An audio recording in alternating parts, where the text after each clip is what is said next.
Mari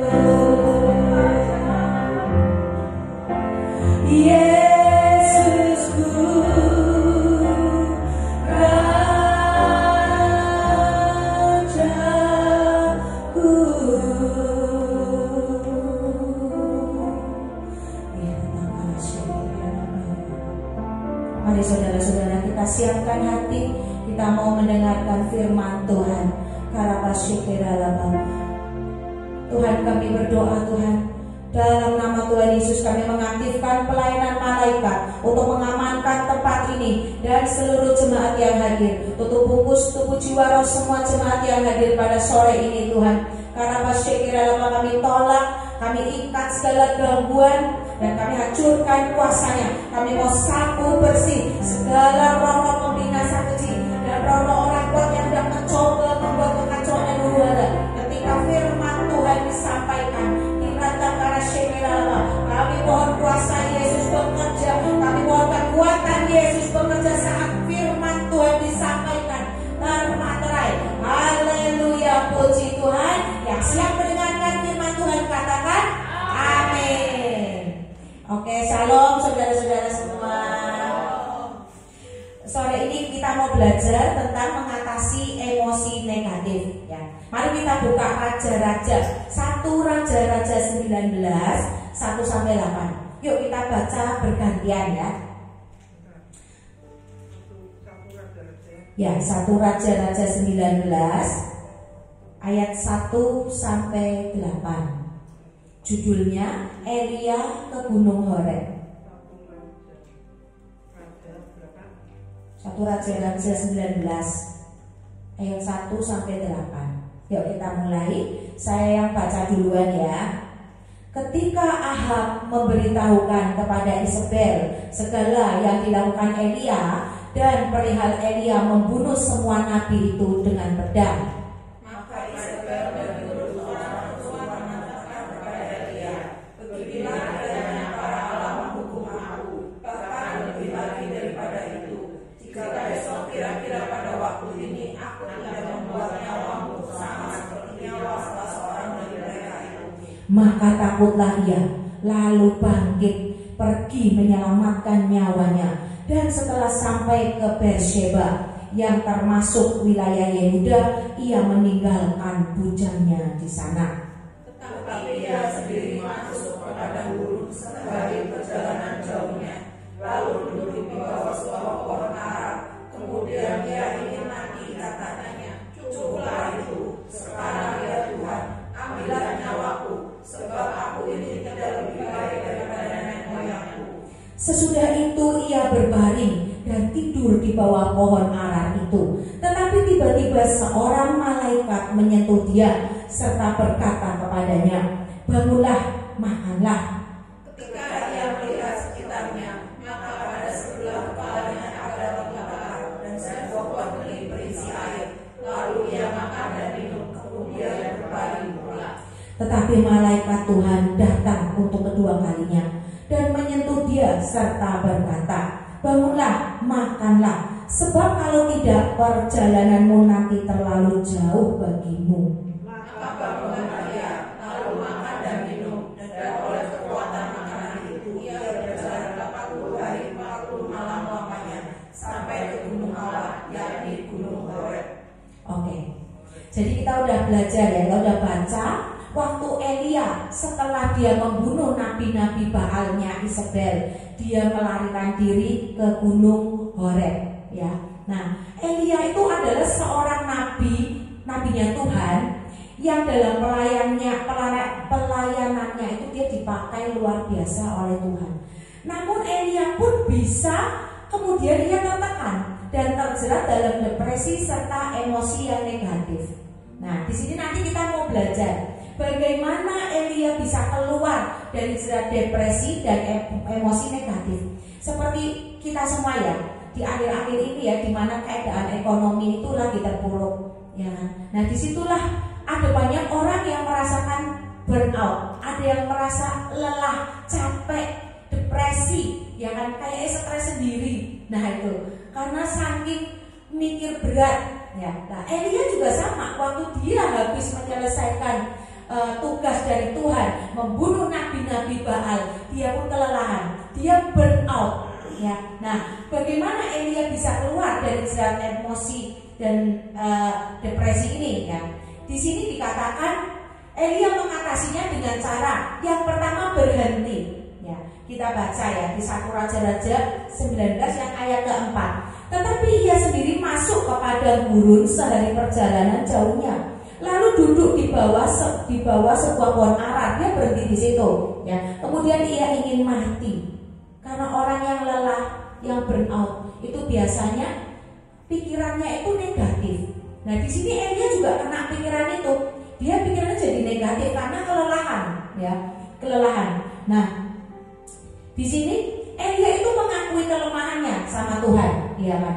Cukuplah itu sekarang ya Tuhan, ambillah nyawaku, sebab aku ini tidak lebih baik daripada nenek moyangku.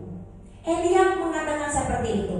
Padahal kita, kalau kita lagi sekarat, misalnya mau mati, ya atau ada keluarga kita yang lagi sekarat mau mati, kita aja doanya apa? Tuhan, kalau bukan Engkau yang datang, aku tolak dalam nama Yesus, ya kan? Kan kita nggak mau dipisahkan oleh maut. Kita mati itu karena kita dijemput Tuhan Yesus, bukan dipisahkan oleh maut. Orang Kristen, kalau saya nggak mau dipisahkan oleh maut, saya nggak mau, saya tolak itu roh maut. Dia tidak berkuasa. Hai maut, di manakah sengatmu? Engkau tidak berkuasa lagi atas aku. Nah, Elia malah minta mati. Ya, karena apa? Elia habis membunuh. Membunuh itu adalah dosa. Sebetulnya membunuh itu di zaman itu adalah dosa. Tapi karena waktu itu yang terjadi adalah pertarungan membuktikan bahwa Tuhan siapa yang hidup, Tuhannya Nabi Baal atau Tuhannya Elia. Ya, jadi di situ Roh Tuhan berkuasa membuat Elia itu berani. Ya, berani. Pada saat Roh Tuhan berkuasa, yang terjadi apa? Kekuatan, keberanian turun atas seseorang, atas Elia. Tapi waktu Roh Tuhan sudah tidak berkuasa, dia sudah jadi manusia biasa yang harus menyembah Tuhan kembali, tersungkur di kaki Tuhan kembali, tidak dalam tugas. Ya. Bisa saja yang datang adalah depresi, dia kelelahan, ketakutan sendiri. Karena musuhnya siapa? Elia takut sampai sebegitunya, sampai dia pengen mati karena musuhnya adalah Isabel, orang yang menyatu dengan iblis. Isabel itu orang yang menyatu dengan iblis, yang manunggal dengan iblis. Ya, Isabel itu orang yang manunggal dengan iblis. Ada orang yang manunggal dengan Tuhan, yaitu siapa? Elia. Nah, waktu kita jauh dari Tuhan, walaupun Elia dipakai luar biasa, waktu kita jauh dari Tuhan, bisa saja yang datang pasukan musuh, yang datang adalah musuh kita. Ya, itulah kenapa ada orang yang kelelahan, yang burn out. Karena apa? Iblis itu tahu dia tidak akan diam. Dia tidak akan diam. Iblis tidak akan diam waktu kita memuliakan nama Tuhan. Dia nggak akan diam. Dia akan berusaha nyari celah. Nah, Isabel ini ada satu kekuatan yang mencengkeram, ada satu kuasa yang mencengkeram, karena dia manunggal dengan iblis. Waktu kita datang ke satu tempat, tempatnya angker, kita merinding nggak? Merinding. Kita takut nggak? Takut kan? Berasa, kok kayak angker ya tempatnya, aku kok berasa nggak enak ya. Dia pun sama. Itu intimidasi, itu kuasa iblis yang mencengkeram, termasuk Elia. Karena Isabel adalah orang yang manunggal dengan iblis, walaupun dia tidak berhadapan langsung. Tapi ketika pemerintah, yang terjadi apa? Otoritas dari atas turun ke bawah. Atas orang yang diperintah Isabel, iblis sudah menguasai orang itu. Sehingga waktu ketemu Elia sama kayak ketemu Isabel, karena sudah pasukannya, sudah komunitasnya, ya kan? Nah, Elia itu sampai mengakui kelemahannya dan menyatakan isi hati kepada Tuhan. Ia mengakui kelelahan. Ya. Kelelahan adalah awal pemulihan. Ya. Elia tidak pura-pura kuat, dia jujur tentang keadaannya. Dia bilang sama Tuhan, aku ini sebenarnya lelah. Mungkin dia ngomong gitu ya sama Tuhan. Jadi waktu dia jujur sama Tuhan, Roh Tuhan mulai datang. Oh, anakku butuh aku. Ya kan? Kayak anak waktu dia tertidur kelelahan, orang tuanya datang jagain nggak secara otomatis? Datang kan jagain. Nah, Roh Tuhan juga menjaga, tapi keputusan ada di tangan kita. Waktu kita berhadapan dengan kuasa kegelapan, keputusan ada di tangan kita. Kita mau berani, apa mau nyerah, apa mau mundur. Nah ini, peperangan sungguh nyata terjadi. Benar gak? Peperangan sungguh nyata terjadi atas hidup kita. Ada banyak hal yang harus kita berperang dulu, baru kita menang. Ya. Kita lihat selanjutnya. Elia itu menyatakan isi hati secara jujur kepada Tuhan, dan Tuhan mendengarkannya. Kita buka Mazmur 62 ayat 9. Ada yang bisa membacakan buat saya?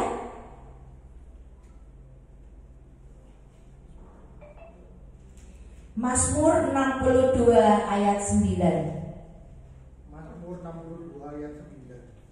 Percayalah kepadanya setiap waktu, hai umat. Curahkanlah isi hatimu di hadapannya. Allah ialah tempat perlindungan kita. Senang. Ya, jadi Elia itu mencurahkan isi hatinya di dalam kitab Mazmur. Kitab Mazmur adalah kitab yang menyatakan hubungan kita dengan Tuhan.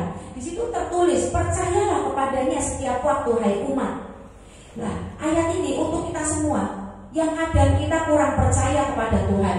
Ya, kita disuruh mencurahkan isi hati kita di hadapan Tuhan. Allah ialah tempat perlindungan kita. Nah, waktu kita mengandalkan Tuhan, maka kita akan dilepaskan dari ketakutan. Waktu kita mencurahkan isi hati kita kepada Tuhan, maka yang ada kita akan mendapatkan kelegaan karena Tuhan datang.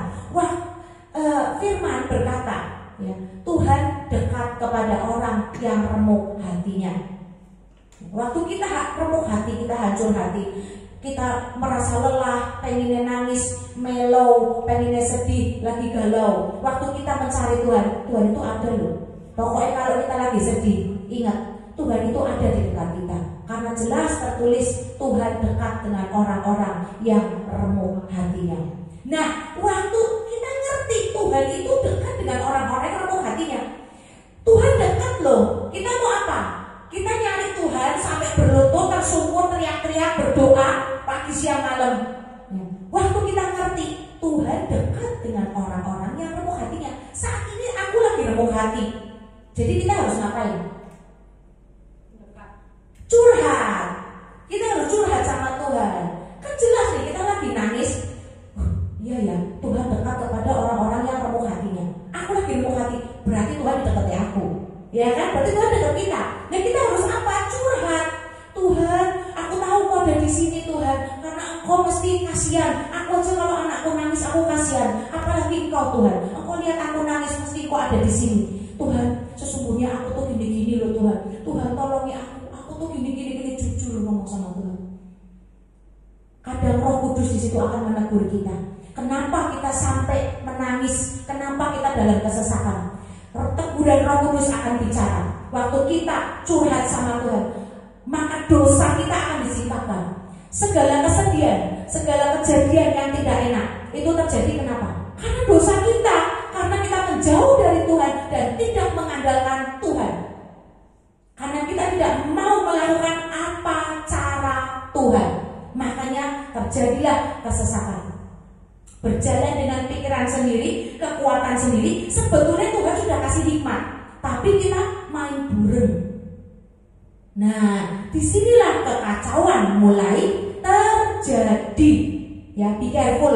Waktu kita lagi kesesakan seperti Elia, kita apa yang kita lakukan? Curhat kepada Tuhan. Tuhan bicara, Tuhan, aku harus lakukan apa untuk aku keluar dari keadaan ini.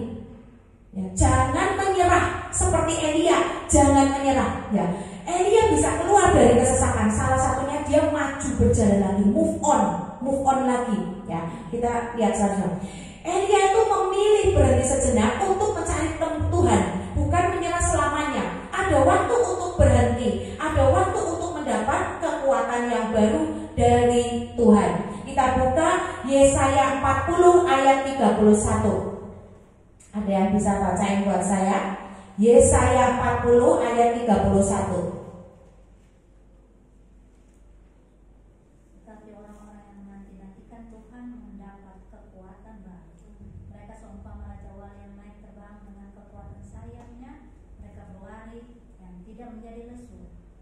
berjalan dan tidak menjadi lelah. Amin ya. Jadi ini ya, Elia berhenti sejenak untuk mencari Tuhan, bukan menyerah selama-lamanya. Waktu berhenti, dalam kitab Mazmur ditulis kata-kata Selah. Selah itu adalah kita itu diam menaikkan mazmur kepada Tuhan, memuji Tuhan dengan bahasa kita. Dengan bahasa kita itu namanya Selah ya. Jadi waktu kita melakukan berhenti sejenak, Selah di hadapan Tuhan, maka kekuatan Tuhan pasti turun. Karena ayatnya jelas berkata di Yesaya 40 ayat 31 ya. Yang kedua, Elia mengatasi kelelahannya, mengatasi emosi negatif dengan apa? Makan.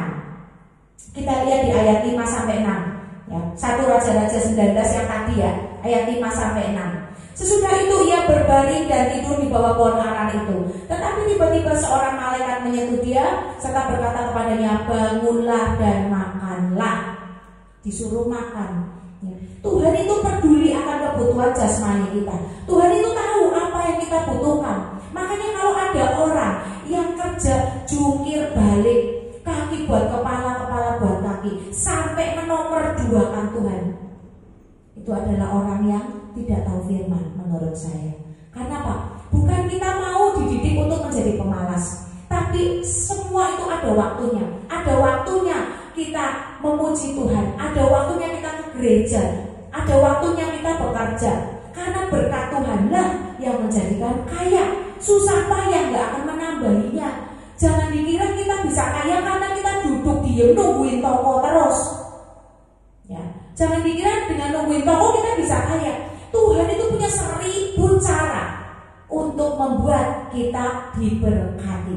Bisa lewat orang lain, ya kan? Lewat apapun Tuhan bisa berkati dengan cara Tuhan.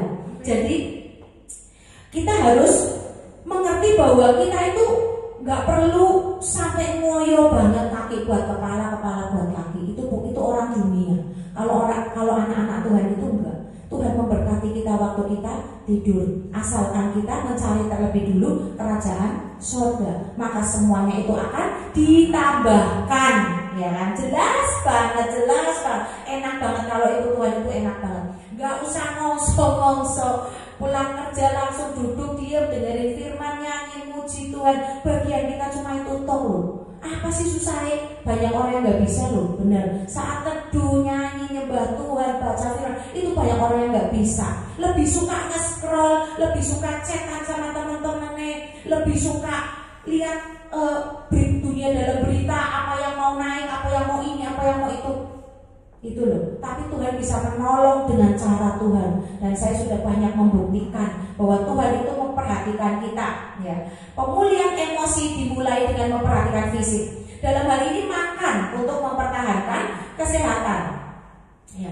Pemulihan menyeluruh itu yaitu meliputi apa? Rohani. Pemulihan rohaninya dipulihkan, mental dan fisik itu berjalan bersama-sama. Gak bisa sendiri-sendiri rohani toh, mentalnya nanti ya. Kejiwaan itu mendukung antara rohani, mental dan fisik itu saling mendukung. Kalau kita rohaninya full power ya, jiwa juga full power, upgrade terus, tapi fisiknya tidak pernah makan. Yang ada apa? Loyo. Yang ada kita jadi loyo, ya kan? Fisiknya loyo. Mana bisa kita penginjilan kalau badan kita aja capek, ya kan? Mana bisa kita penginjilan kalau fisik kita nggak mendukung, fisik kita sakit, ya. Makanya Tuhan itu selalu seimbang. Tuhan itu adalah Allah yang menyukai keseimbangan. Secara rohani seimbang. Jiwa juga kita memelihara jiwa. Jangan sampai sakit jiwanya. Mental itu jangan sampai sakit. Fisik juga kita harus jaga, ya. Karena menjaga fisik, waktu kita sehat, kita memuliakan Tuhan. Tapi waktu kita sakit, mana bisa kita memuliakan Tuhan? Orang akan mencibir, lah badan wajah sakit kok.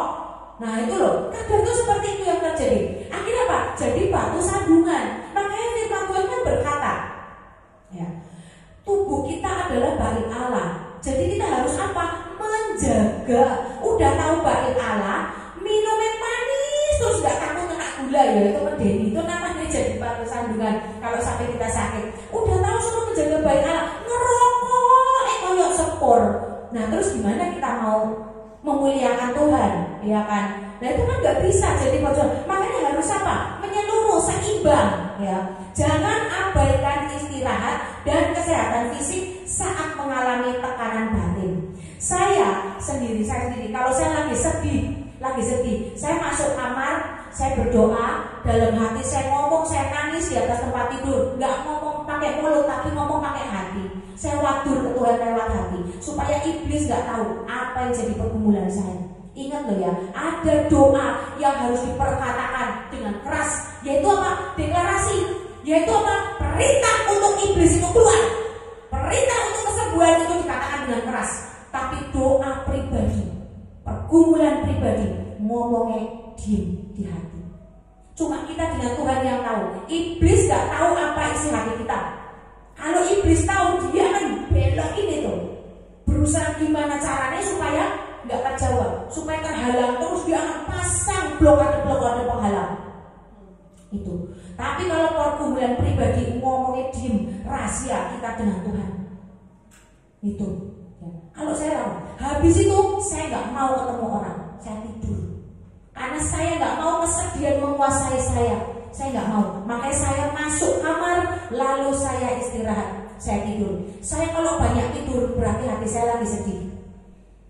Kalau orang yang kenal saya, kalau saya lagi tidur terus di telepon lagi apa tidur, berarti saya lagi sedih. Saya nggak mau menangisi kesedihan, menangisi apa yang terjadi, saya nggak mau. Paling anti. Karena Tuhan menciptakan saya untuk jadi pemenang. Jadi ada proses. Waktu kita mengikuti proses, menunggu doa kita dijawab Tuhan, ada yang harus kita lakukan dengan bijak. Gak usah nangis-nangis.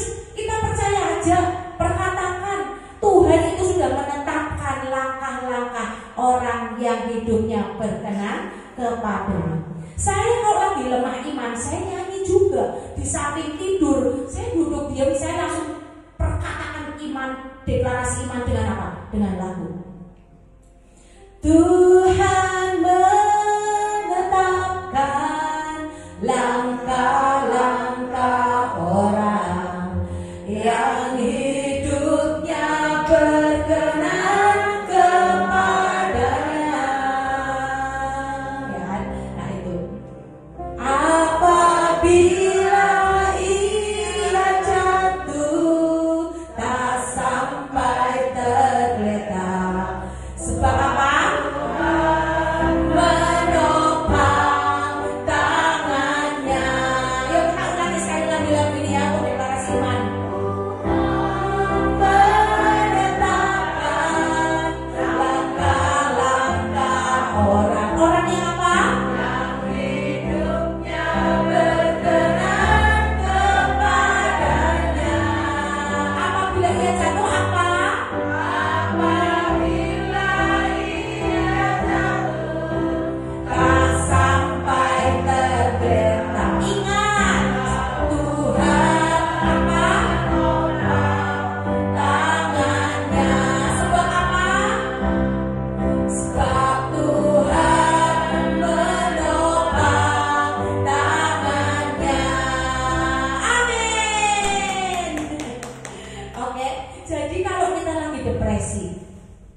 Kita lagi lemah iman, nggak usah curhat ke orang lain. Itu yang saya lakukan. Tapi saya diem, saya minta hikmat Tuhan, saya bergumul dengan Tuhan, baca firman sebanyak-banyaknya, saya kunci mulut saya. Saya nggak mau ngomongin orang, ngomong cerita kesana kesini, saya nggak mau. Saya paling nggak suka kayak gitu. Tapi saya diem, saya mengunci diri di kamar. Kalau saya udah nggak kuat, saya tidur. Tuhan, aku mau tidur. Ambil alih peperangan Tuhan, aku udah gak sanggup Tuhan, aku capek, aku perlu istirahat Tuhan. Jagai aku, jagai rumahku, jagai semua anak-anakku Tuhan. Aku bilang gitu, terus aku tidur. Bangun tidur, waktu kita berdoa melibatkan Tuhan, bangun tidur apa? Kuat, hilang pikirannya, stresnya tuh bisa hilang loh. Coba, boleh dicoba. Waktu engkau dalam kesesakan, jangan curhat ke siapa-siapa. Tidur, minta hikmat Tuhan, berdoa dulu dong. Jangan nggak berdoa, ya. Jangan nggak berdoa, jangan sekali-kali nggak berdoa. Dalam kesesakan berarti Tuhan ada. Waktu Tuhan hadir dekat dengan kita, ngomong sama Tuhan, minta dengan caramu Tuhan, pulihkan, lepaskan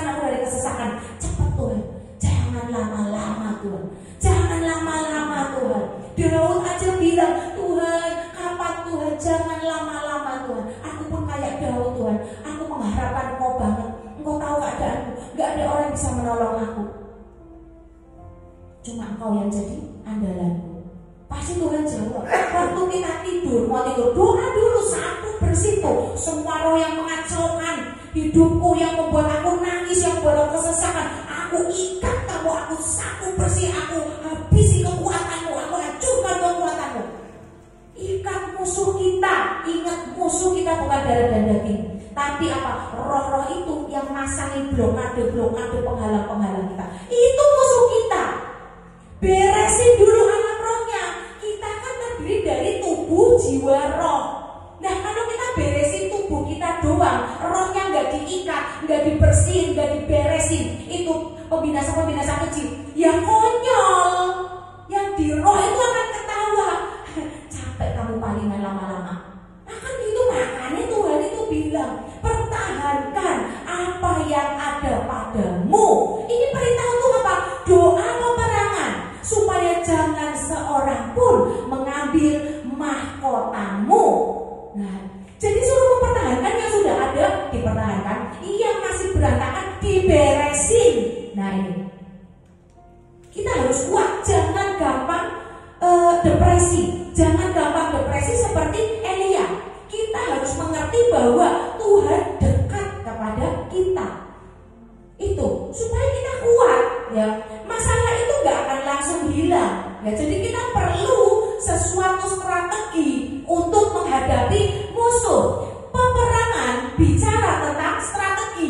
Waktu kita nggak punya strategi, yang ada konyol, ya kan? Nah ini kita harus ngerti. Peperangan itu bicara tentang strategi. Apa? Strategi dalam tubuh gimana? Strategi di dalam roh kita harus apa? Doa peperangan, ya. Deklarasi, katakan, buat perintah di alam roh, panggil bala tentara surga untuk menggenapi doa kita. Ya, seperti pisau yang diasah, yang pisau yang tumpul, kita panggil malaikat bala tentara surga belum datang. Kita merasa kok doanya belum dijawab. Berarti kan belum datang jawaban.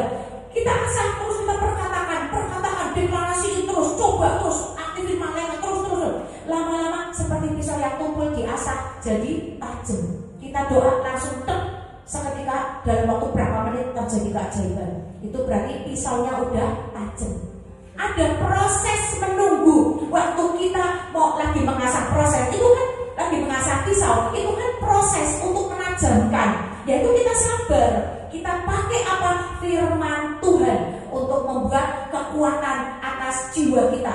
Pakai firman Tuhan, karena iblis itu paling takut sama orang yang tahu firman, tahu menggunakan firman yang adalah pedang roh. Waktu kita baca Alkitab, iblis gak takut. Kita baca Alkitab, iblis gak takut, tapi dia takut waktu kita mengerti, waktu kita berdoa, minta roh hikmat dan pengertian, sehingga kita membaca firman dengan pengertian. Ini pedang roh, ini untuk menghadapi masalah itu. Oh berarti aku bisa ikutan Daud dong. Doanya Daud seperti ini, aku bisa dong doa kayak Daud. Pedang roh.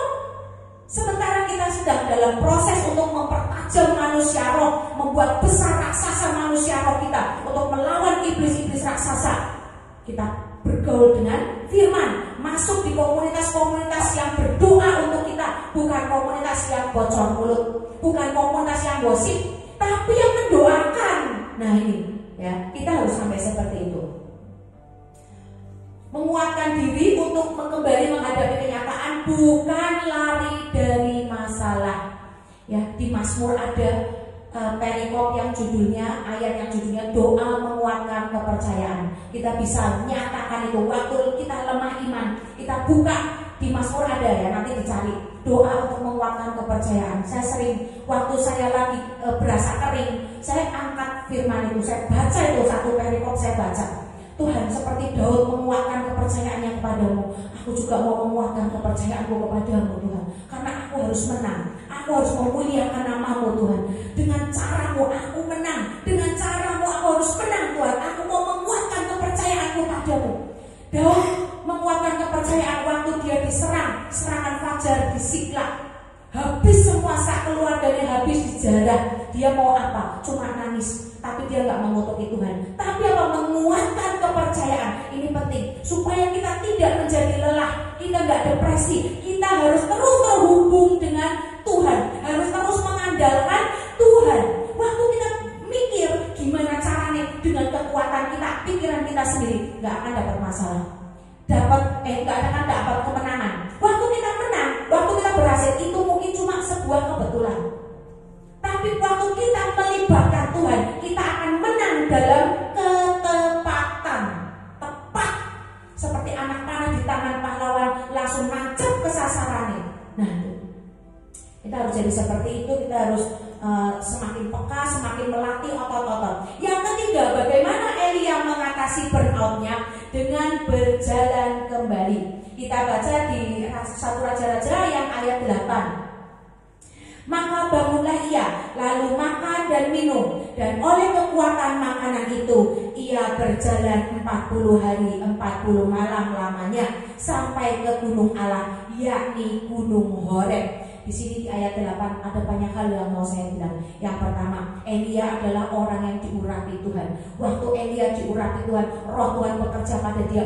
Ada privilege atas hidup Elia. Walaupun dia lagi burnout, Tuhan tetap menjaga Elia. Walaupun dia lagi depresi, imannya lagi turun sampai pengen mati, tapi roh Tuhan menjagai Elia.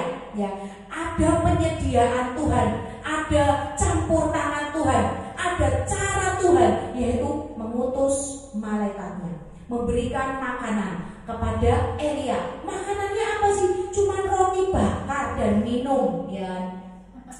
Cuman roti bakar aja. Nah, tapi dia bisa kuat. Nah, di sini Tuhan itu, makanya kita tuh kepada orang-orang yang diurapi Tuhan, kita harus hati-hati. Pembelajaran dari sini ya. Pembelajaran dari sini kepada orang-orang yang diurapi Tuhan, kita nggak boleh sembarangan, karena ada kekuatan Tuhan yang ada pada orang itu. Entah itu orang lagi burnout, lagi kelelahan, ada orang itu menghina loh. Itu pemimpin loh, itu orang hebat loh, tapi kok iso nangis-nangis belolo kok ngono yo. Nah, tapi kita tuh menghina. Padahal apa? Kadang kita tuh ekspektasi kita terlalu tinggi sama orang itu. Padahal kita nggak boleh lupa dia juga masih manusia gitu loh. Ya, jadi walaupun kita kadang kok sampai segitunya ya sedih kok, nggak berhenti sedih. Nah, tapi kita tetap harus ingat dia orang yang diurapi. Langsung apa? Doakan orang itu. Ingat firman berkata, waktu engkau menyambut seorang nabi sebagai seorang nabi, maka kau akan mendapatkan upah seorang nabi. Impartasi seorang nabi itu, berkat nabi itu. Nah, waktu engkau memperlakukan orang benar sebagai orang benar, engkau juga akan mendapatkan upah sebagai orang benar. Makanya saya kalau sama hamba-hamba Tuhan, saya menghormati. Ya, siapapun hamba Tuhan yang datang mesti saya servis dengan baik. Ya, kita nggak lihat umurnya, kita nggak lihat gimana ekonominya. Saya melihatnya ada roh Tuhan dalam dia, ada pengurapan Tuhan dalam dia. Itu yang saya lihat. Ya, jadi pelajaran dari sini juga kita harus menghormati nabi-nabinya Tuhan, menolong nabi-nabinya Tuhan, hamba-hambanya Tuhan. Jangan menghina. Yesus nabi terakhir. Setelah Yesus tidak ada nabi. Firman berkata apa? Mendapatkan upah seorang nabi. Waktu kita menganggap dia sebagai seorang nabi, upahnya ya seperti nabi.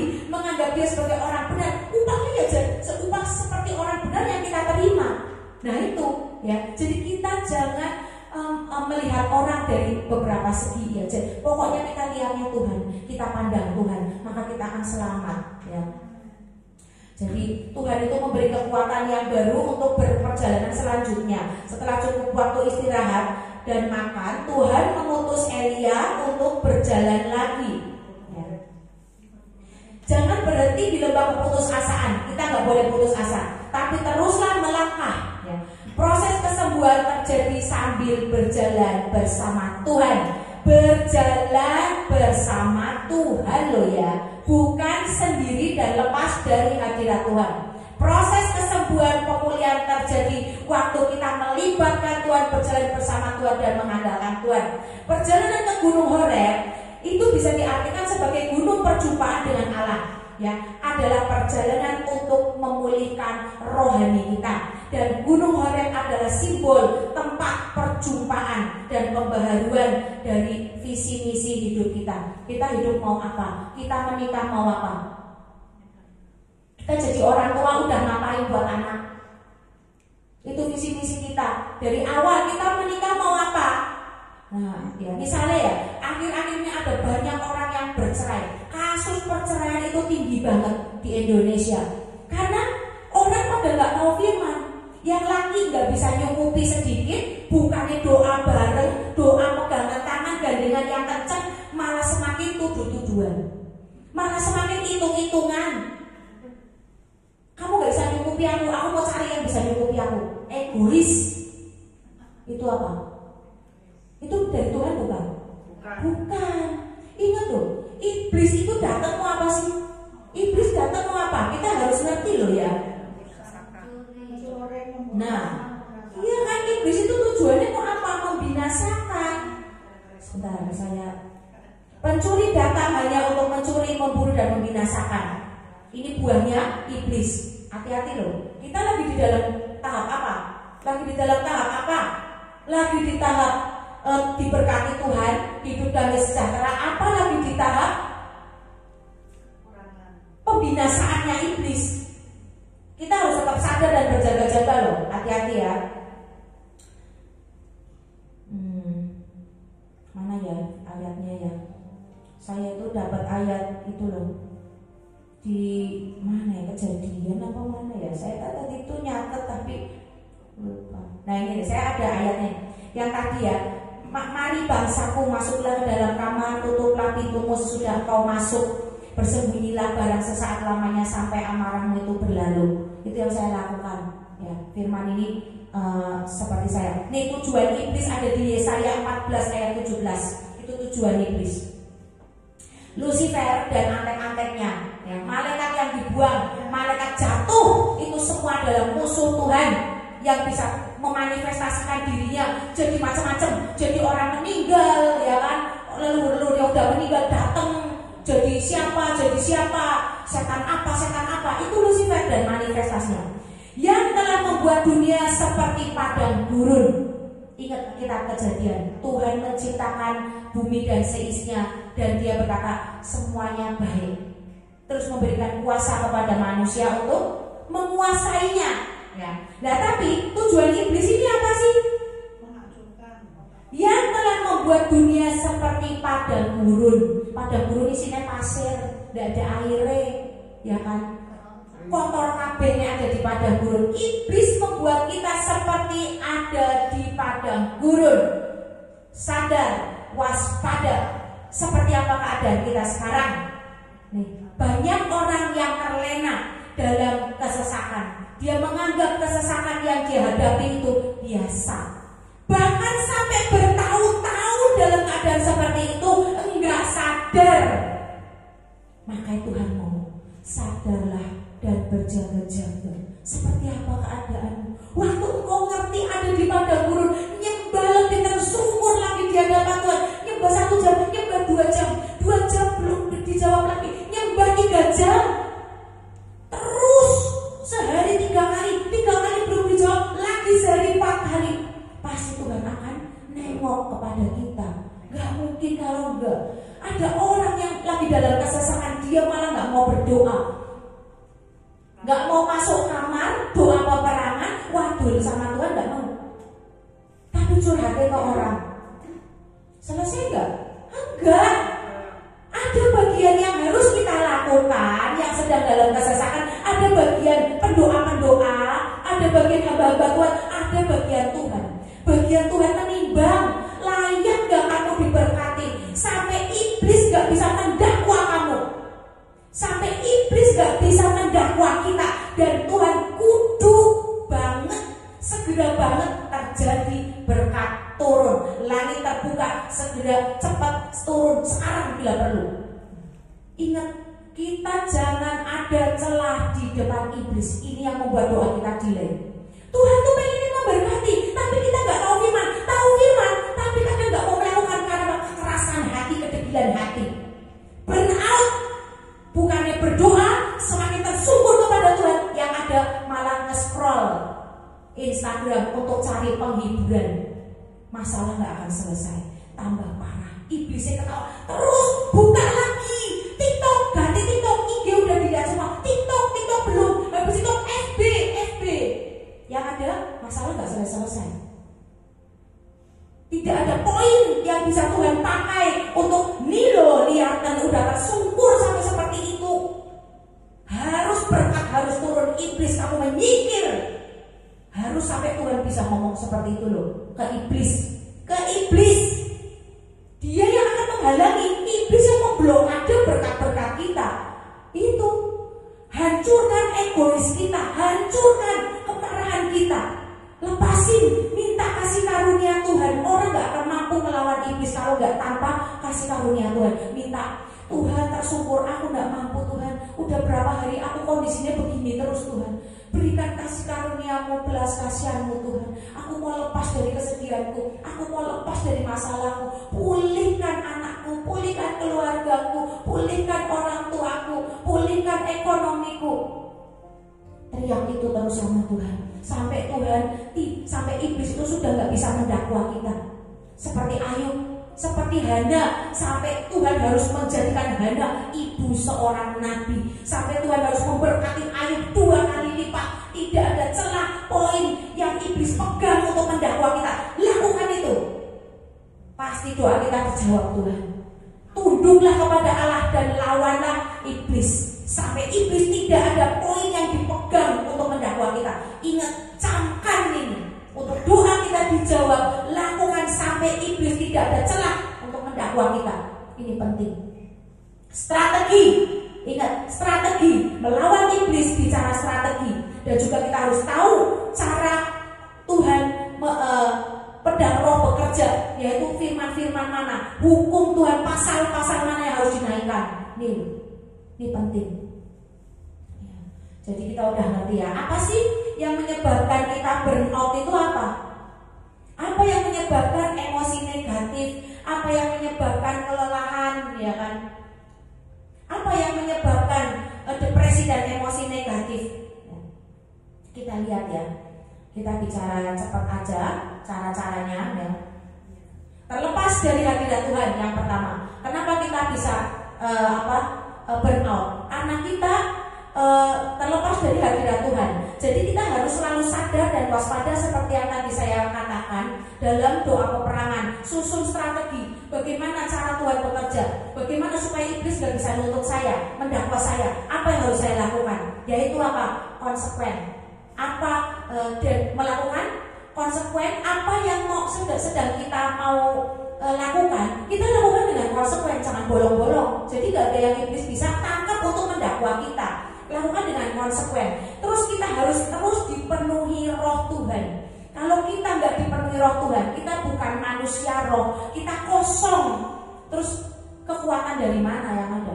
Kita harus berapa kali, kalau yang ikut reading Bible sama Komsel, saya jelasin, kita harus dipenuhi 7 roh Allah. Ya, 7 roh Allah itu penting banget. Kalau kita nggak dipenuhi 7 roh Allah, yaitu roh Tuhan sendiri, ya, roh hikmat, roh pengertian akan segala sesuatu yang kita lakukan, ya, itu kita harus mengerti. Kita melakukan ini buat apa sih?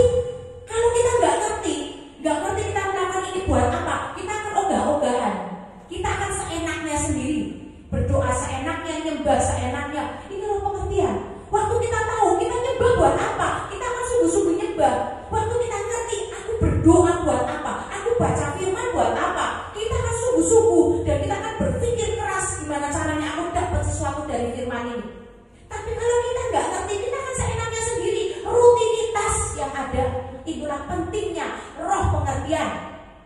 Kalau kita nggak ada roh nasihat yang lemah lembut, waktu ketemu orang marah, yang jadi kita berantem juga sama orang itu. Tapi kalau kita punya roh nasihat yang lemah lembut, ketemu orang berantem, kita akan jadi pembawa damai. Ini spirit, ini impartasi dari sorga. Waktu kuasa kekuatan sorga menguasai kita, kita punya spirit dan impartasi yang bisa dilihat buahnya. Nah, penting supaya nggak burn out, kita harus mengerti, kita lakukan segala sesuatu dengan pengertian. Itu penting. Nasihat kita harus lemah lembut kepada orang, kepada suami, kepada anak. Waktu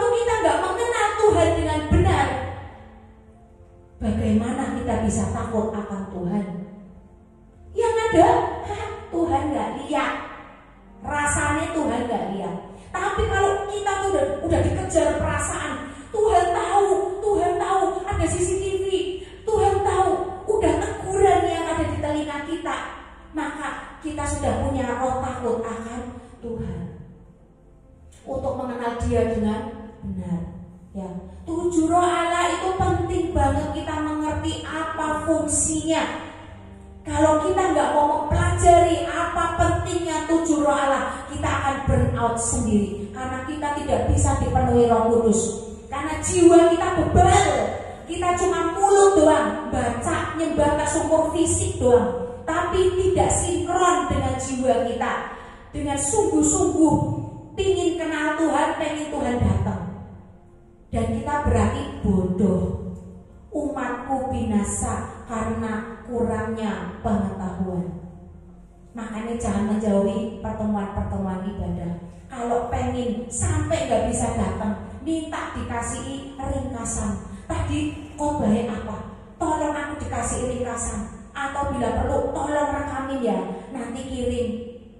Misalnya gitu apa gimana? Itu caranya gitu. Supaya apa? Kita di-upgrade pengetahuan kita, jiwa kita di-upgrade, strategi kita di-upgrade dalam menghadapi iblis. Karena Tuhan bicara juga kepada hamba-hambanya untuk disampaikan kepada jemaat, termasuk 7 roh Allah. Saya dapat waktu saat itu ada suara pelajari 7 roh Allah. Nah di sini saya mulai belajar 7 roh Allah. Aduh apa ya? Lah saya mulai gali, saya mulai pelajari. Nah disinilah saya semakin peka dengan suara teguran dari Tuhan. Waktu saya munafik, waktu saya malas, waktu saya tidak berintegritas, itu suara teguran mulai ngomong kuat di telinga saya. Kok gitu? Kok gitu? Oh gini caranya. Kamu gak tahu Tuhan ada loh, Tuhan lihat loh. Itu loh, suara teguran itu penting banget supaya kita gak burn out. Kalau telinga kita belum sampai dapat suara teguran, maka kita akan cepat lelah, cepat ketakutan karena roh Tuhan belum menguasai kita. Ya, terus cara selanjutnya, undang terang Kristus untuk menerangi jiwa kita. Ingat, Kristus adalah terang. Terang akan menyingkapkan segala yang gelap. Kita undang 7 roh Allah, terang Kristus, segala macam nama yang berhubungan dengan Tuhan panggil. Itu tanda bahwa kita pengen dipenuhi lagi sampai semua nama-nama Tuhan dipanggil semua. Karena apa? Kita pengen dipenuhi Roh Kudus. Itu tanda bahwa kita haus dan lapar. Waktu kita nggak ada haus dan lapar, yang ada stuck, nggak bertumbuh. Ya, terus connect dengan Tuhan. Caranya doa, pujian, penyembahan, terus makan makanan untuk roh kita, untuk jiwa kita, yaitu apa? Pujian dan penyembahan. Ya, makan. Jadi ada lagu kan, manis kau dengar Tuhan dan hatiku bersuka karenamu. Jelas kan?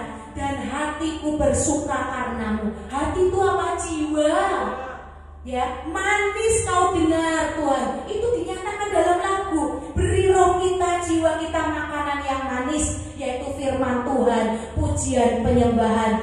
Nah itu. Kalau yang makan cuma fisik toh, rohnya kurus. Saya pernah mendoakan seseorang, dia minta didoakan. Orangnya gede, tinggi, rodok lemu, gagah. Tapi waktu saya mulai berdoa, saya masuk hadirat Tuhan, saya lihat, kok kurus banget, kurus kecil, melengkung lagi. Nah ini keadaan roh orang itu tuh seperti itu di alam roh, kurus kecil, kering, melengkung lagi. Saya bilang, hei rohmu bangkit, ayo semangat, bangkit. Dia mulai bangun, bingung. Lihat sana, lihat sini. Di alam roh tuh kayak gitu yang saya lihat. Entah ini cara Tuhan untuk mengkonfirmasi bahwa Roh Kudus sudah bekerja, ya. Tapi saya percaya Tuhan pasti memberikan yang terbaik. Setelah saya berdoa itu, orang itu jadi semangat lagi. Nah itu, ya. Jadi kita penting untuk mengerti cara Tuhan, punya strategi, terus connect dengan Tuhan, ya. Terus kita harus apa? Kita harus berjalan. Kenapa orang itu bisa burnout? Karena berjalan di luar rencana Tuhan. Mauku bukan maunya kita, ya. Jadi kita harus deklarasikan. Padahal di Amsal itu ya, saya setiap pagi saya angkat ayat ini, saya angkat ya.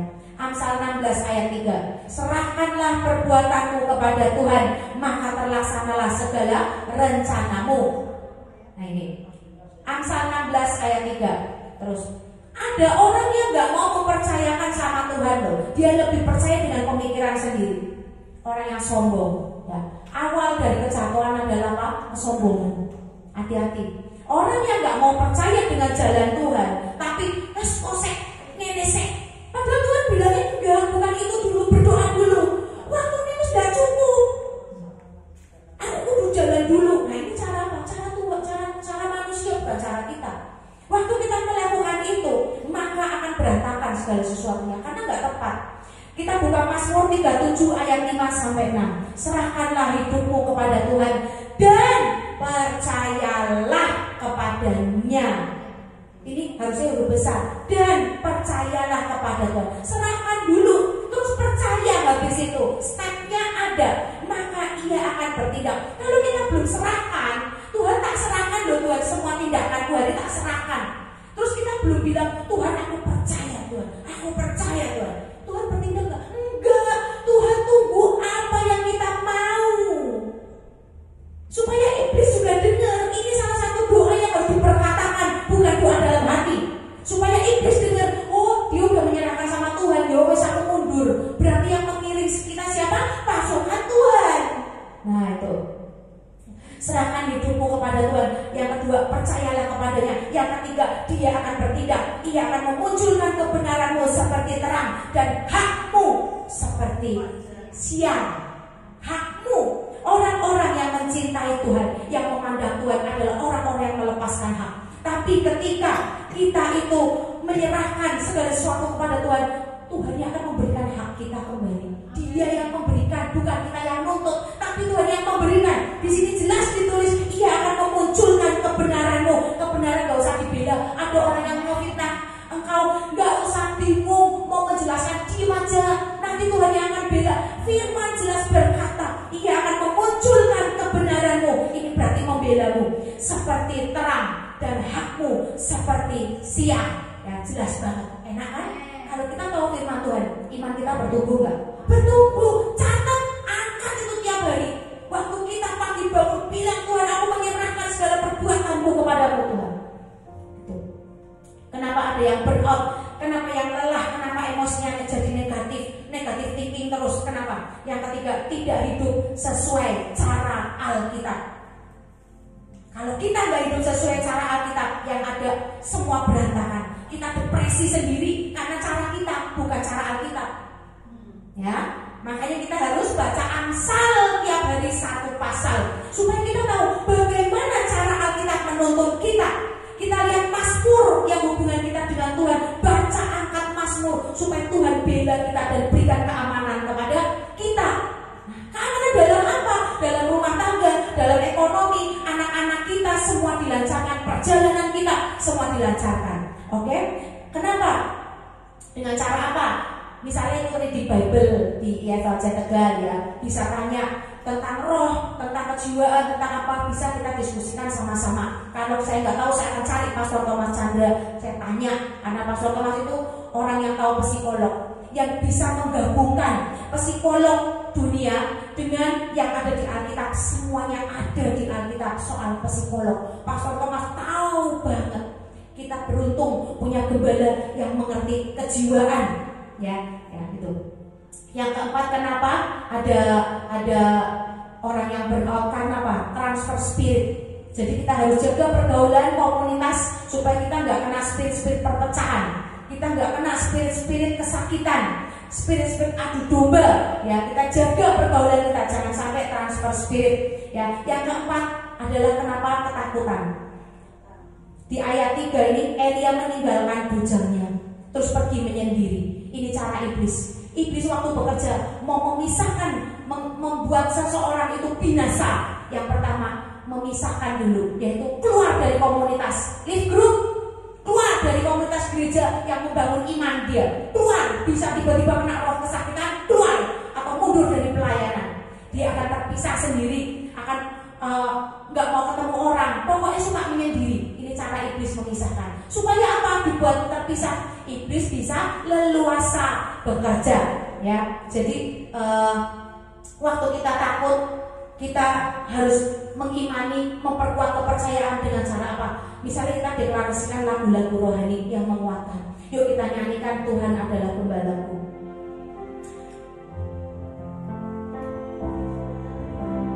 Tuhan adalah gembalaku, takkan kekurangan aku. Dia membaringkan aku di padang yang berumput hijau. Betapa baiknya Engkau Tuhan yang membimbingku ke air yang tenang. Dia menyegarkan jiwaku. Dia menuntunku kemana? Ke jalan yang benar, oleh karena namanya. Kita deklarasi umat Tuhan. Sekalipun aku berjalan dalam lembah kegelapan. Kita nyanyikan bait 2. Aku tidak takut bahaya.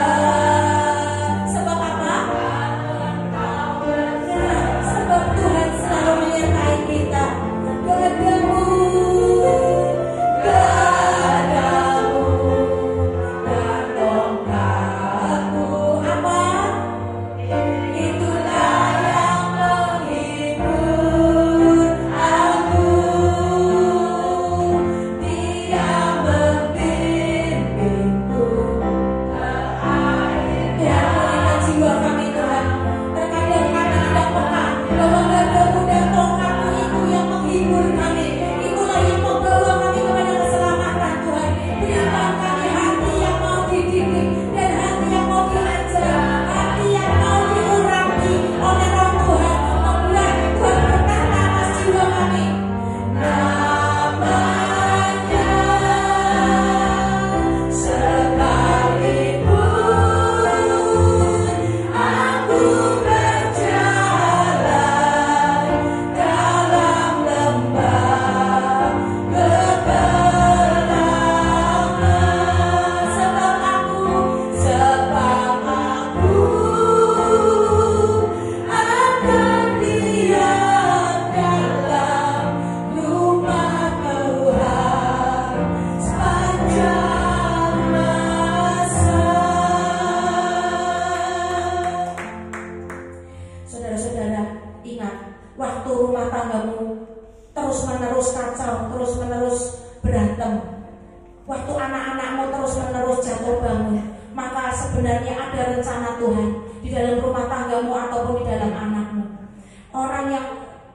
Seorang anak yang rumah tangga, yang orang tuanya rumah tangganya hancur, biasanya anak ini akan dipakai Tuhan. Jadi sebagai orang tua, saya mohon jangan egois, jangan egois. Ingat janji pernikahanmu dulu. Engkau menikah buat apa? Jangan sedikit-sedikit berkata cerai. Cuma Yesus yang bisa menjemput kita, memisahkan kita waktu kita dibawa pulang ke rumah Tuhan. Cuma itu yang boleh memisahkan. Jangan egois, jangan egois. Pimpin anak kita, pegang anak kita, supaya dia tidak jatuh dalam dosa dan dia dipakai Tuhan dalam keadaan yang masih kudus, masih suci, belum rusak. Yang jadi orang tua, mari merendahkan diri tersungkur di hadapan Tuhan. Jangan biarkan iblis memporak-porandakan rumah tanggamu. Kita pandang Tuhan. Waktu kita pandang Tuhan, maka roh kesakitan itu akan mundur dari kita. Karena kita telah melepaskan hak, karena kita mau melepaskan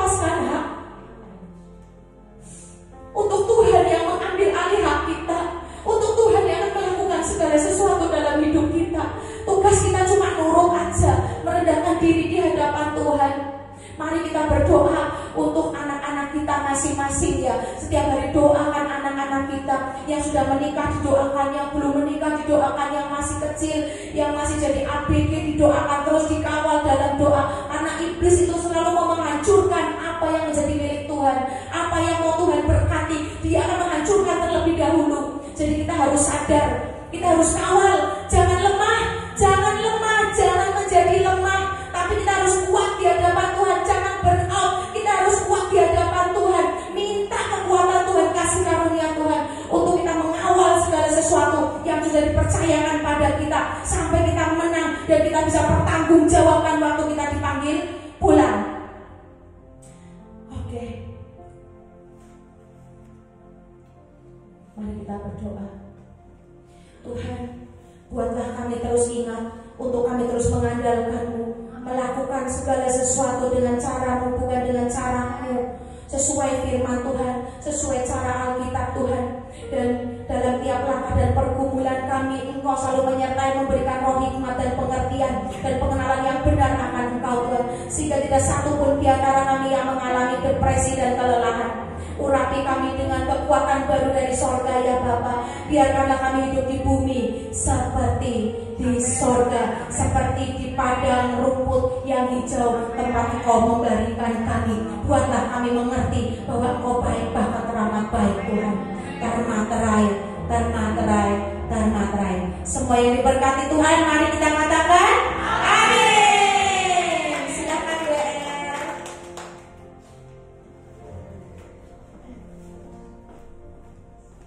Shalom, puji Tuhan.